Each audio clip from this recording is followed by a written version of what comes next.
There are moments when someone moves closer to you emotionally, not physically, and instead of warmth.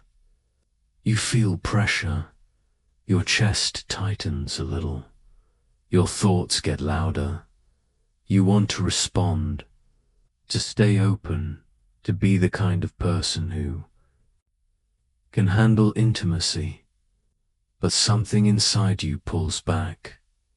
And then comes the guilt. Why is this hard? Why does closeness feel overwhelming when it's supposed to feel good?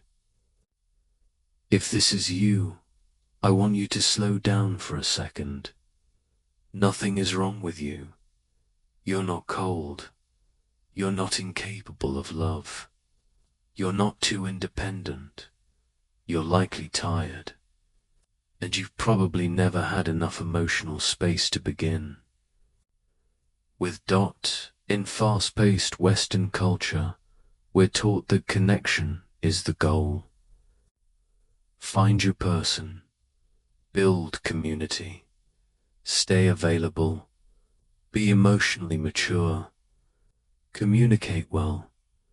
But what we don't talk about enough is capacity. Emotional closeness requires space inside you. And many people never had that space growing up. Maybe your home was loud, not just physically loud, but emotionally loud. Maybe someone else's moods filled the room. Maybe you had to be the calm one, the responsible one, the easy one. Maybe you learned early that other people's feelings mattered more than yours. So you adapted.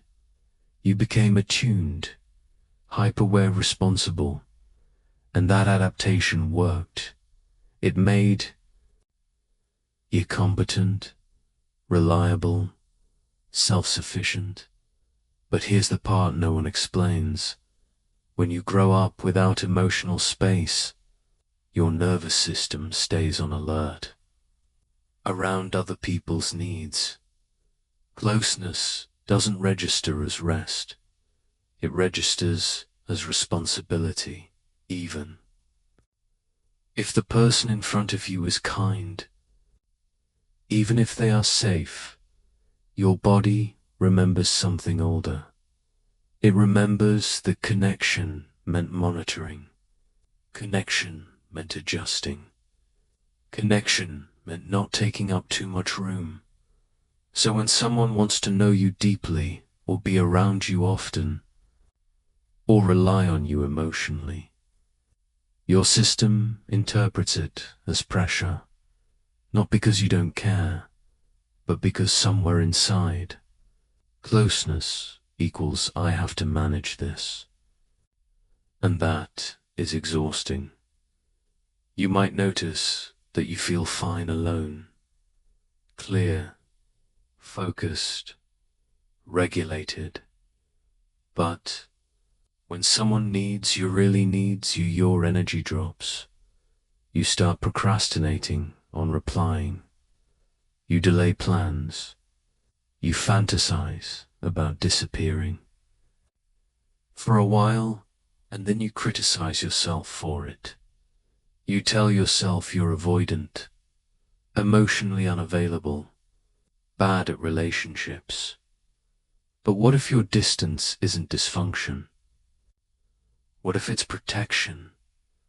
When your nervous system hasn't had consistent emotional safety, it learns to conserve energy. It learns that space equals survival.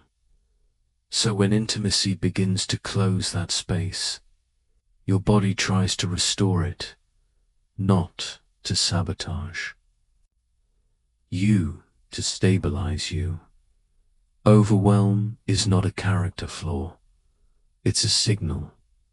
It means you're internal. Resources feel stretched. And here's something important. You can want closeness and still feel flooded by it. Those two things can exist at the same time.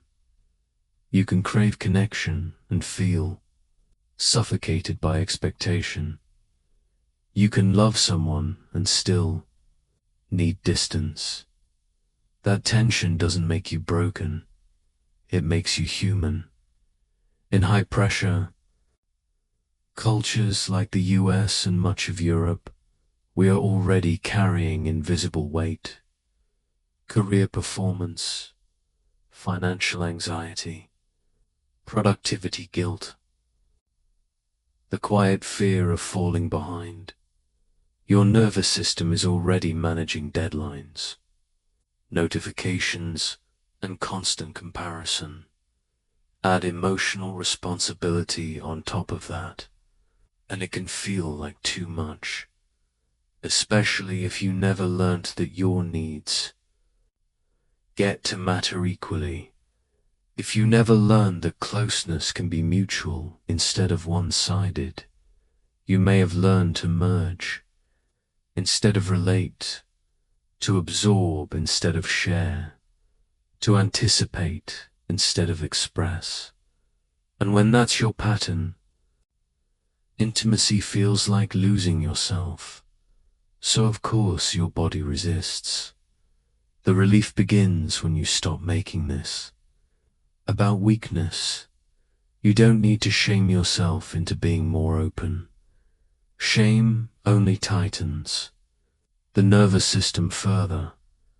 What you likely need is more internal space, more permission, more moments where you are not managing anyone, where you are not responsible for how someone else feels, where your own emotions get to stretch out without interruption. When you start giving yourself that space intentionally, something shifts. That closeness stops feeling like invasion. It starts feeling optional, and choice is regulating. When you know you can step back without losing love. When you know you can say, I need time, without catastrophe.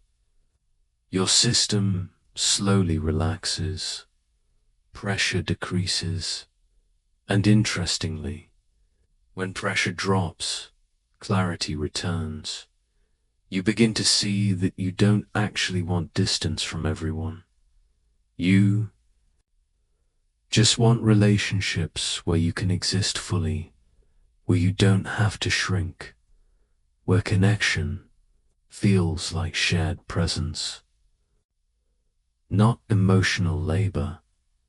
That kind of closeness doesn't overwhelm, it steadies. But it takes time to recalibrate your body to that truth.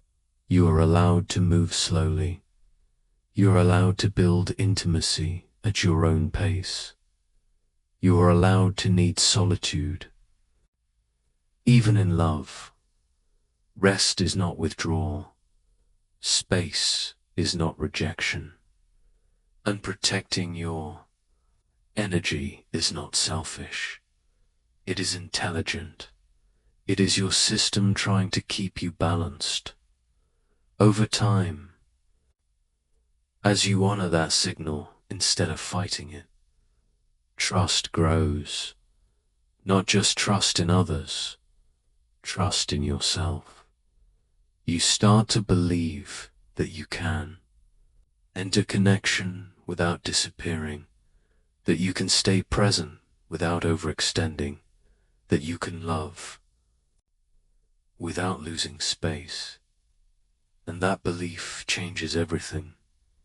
You don't have to force yourself into closeness. You don't have to perform openness. You can let safety build gradually, one honest moment at a time, right now. You don't need to fix anything. You don't need to decide anything. Just notice that you're overwhelmed. Make sense. Your nervous system is not your enemy. It has been trying to protect you for a long time. And maybe, for the first time, you can let it soften a little. There is room for closeness in your life, but there is also room for you. Both can exist, and you are allowed to take up space inside your own relationships, even if you're still learning how. It's okay to go slowly. It's okay to breathe here. Nothing is chasing you. You're not behind. You're just recalibrating. And that takes quiet. So let this be a quiet moment. No pressure, no performance, just space for you.